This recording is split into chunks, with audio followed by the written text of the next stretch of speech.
when you look at women's basketball yesterday, I mean, look, it's been chalk, but it's typically very chalky, the women's games. Very chalky. Paige Beckers has a big day her last game in scores 34, ties a career high.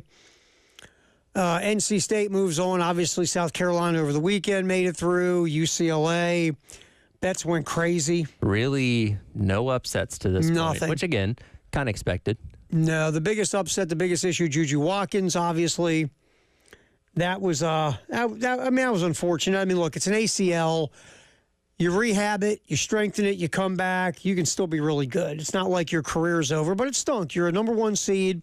You got a legit shot to win a national championship, at least get to the Final Four, and then you lose one of the best players in women's college basketball. Yeah, and look, they're probably still talented enough to possibly still make the Final Four. Now they have to match up again with UCLA theoretically before they get there, which is a team that's beaten them this year. And they're still a talented team. Kiki Arefin had 36 points, even with Juju Watkins being out yesterday. But she's a nice player. She came from Stanford, where she was really good. Yeah. I mean, she's just been playing second fiddle to Watkins, obviously. And obviously, from the South Carolina perspective of this, you could have potentially matched up with Juju Watkins and Southern Cal in a national championship game, which would have been huge, obviously, for the sport itself, or just the ability, much like last year, to take on one of the biggest stars in the sport and try and deny them a national championship. And again, you could still face, the Trojans at this point, but it won't quite be the same without knowing that their best player's not out there.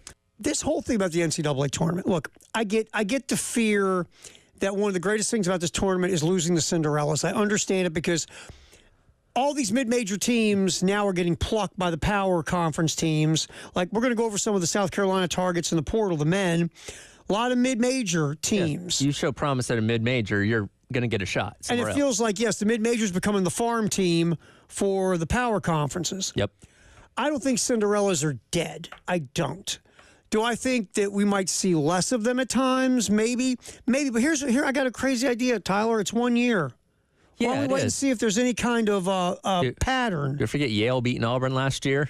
Yeah. I mean, just a couple. Oakland beating Kentucky? Yes. We had upsets last year. This year, you got to wait and see if there's a pattern of multiple years where we have the same thing. But that's boring, Tyler. Yeah, I know. Logic is boring. Right now. I want it right now. Yeah, I got to say I got to have a hot take so people can, click on it or watch it or listen to it instead of why don't we see if there's a pattern involved over multiple years. All right, so Cam Ward, Miami of Florida quarterback, had a phenomenal season at the U. Ward is looked at as far and away, by the way, the best quarterback prospect in this draft. Shedeur Sanders is second. Jackson Dart is third. So Cam Ward had his pro day yesterday. And the headline that makes me laugh, God love you, Cam Ward throws at pro day, should be all the Titans need to see. Because what I need to see is a guy in shorts and flip-flops with no pass rush, no blitzers, no coverages, no one disguising the back end of the defense, no sticky man-to-man. I need him to throw to air. And receivers running around in their shorts and flip-flops. In his most comfortable setting of the Miami practice facility. His own players, his own receivers. Yeah. Right. That's really, look, I'll say this now, Titans, if you're listening, because I love the show, if yesterday cemented you drafting Cam Ward, you all need to be fired. 1934, a couple old school. Horton Smith wins the first Masters. You knew that, right? I did not. You didn't watch it? I was negative 62 at that point in time.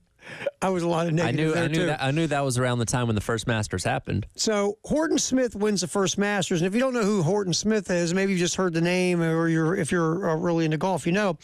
But Horton Smith actually won like 34 tournaments in his career. Turned professional in 1926. So he was a professional roughly up until 1937-ish. He was really good in the Ryder Cup. Like I say, he won majors. After he finished playing, he served in the U.S. military and the Army during World War II, Special Services Division, coordinating athletics, discharged as a captain. After the war, became a club pro at the Detroit Golf Club in Michigan in 1946. He remained there until he passed away in 1963. So, Horton Smith, that was the guy that won the first Masters. Yep. Will be a quiz later.